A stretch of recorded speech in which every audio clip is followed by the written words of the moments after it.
کی رنگ نے میں اس دفعہ نا ہم جب حیدرآباد گئے میں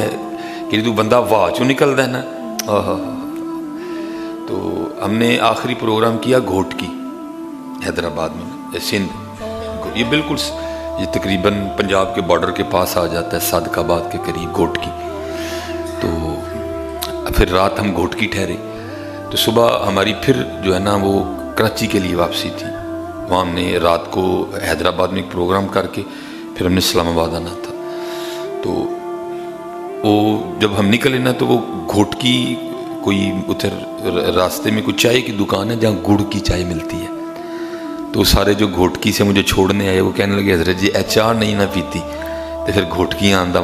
کو مزہ نہیں آنا تھا میں کہا چلو چاہ پی لینے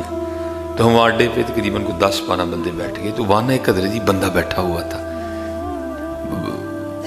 شکستہ حال داڑھی بکھری ہوئی وہ بالکل سائڈ پہ بیٹھا تھا وہ بھی آ کے نا مجھے کہتا ہے کچھ دیو میں نو اللہ دینا تھے تو میری جیب میں 100 کے نئے نوٹ تھے تو میں نے نا وہ ایک نوٹ نکال کے اس کو دے دیا تو میرے پاس ہی بیٹھ گیا نا سامنے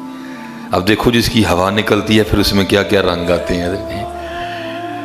بس آج کل نا کچھ دل میں ایک چیز چل رہی ہے انسان ہے نا خواہشیں ہیں کیا کریں بھائی بڑی کوشش کرتے ہیں نکلیں لیکن پھر کہیں نہ کہیں ٹانگ پھنس جاتی ہے وہ دل میں ایک بات چل رہی ہے کہ یہ کام ہو